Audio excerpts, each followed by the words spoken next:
আদানির বিদ্যুৎ চুক্তি পর্যালোচনার নির্দেশ হাইকোর্টের। উচ্চ পর্যায়ের কমিটি গঠন করে 3 মাসের মধ্যে দিতে হবে প্রতিবেদন।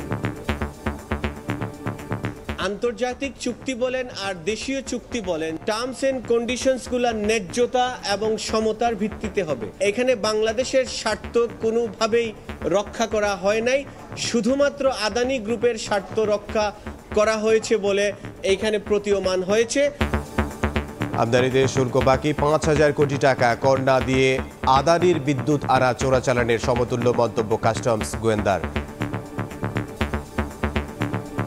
এটা স্মাগলিং, কারণ এখানে কিন্তু তারা কোনো বিল অফ এন্ট্রি যেটা সেটাও সাবমিট করেন। তাইলে এই বিদ্যুৎটা কিন্তু চোরাচালানভাবে আপনি আইনগতভাবে দেখলে সরাসরি এটা চোরাচালানের মাধ্যমে কিন্তু বাংলাদেশে প্রবেশ করেছে। দেখছিলেন প্রধান শিরোনাম। দুপুরের সময় সঙ্গে আছে আমি ইমদাদুল হক। এবার অন্যান্য শীর্ষ সংবাদ। ক্যাম্পাসের ভেতরে শিক্ষার্থী, বাইরে পুলিশ। বিশ্ববিদ্যালয়ের দাবিতে ক্লোজ ডাউন কর্মসূচি। তিতুমিরের শিক্ষার্থীদের। রাতারাতি সিদ্ধান্ত নেওয়া সম্ভব নয় বললেন আইন উপদেষ্টা।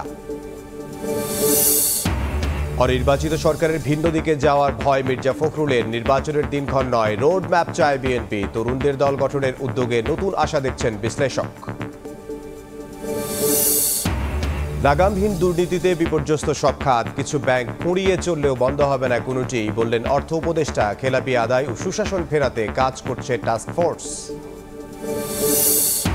বৈষম্য বিরোধী আন্দোলনের সমর্থনে বিক্ষোভের জেরে আমিরাতে এখনো বন্দী অর্ধশতাধিক প্রবাসী। কূটনৈতিক তৎপরতায় ধীরগতির অভিযোগ পরিবারের, খতিয়ে দেখছে সরকার।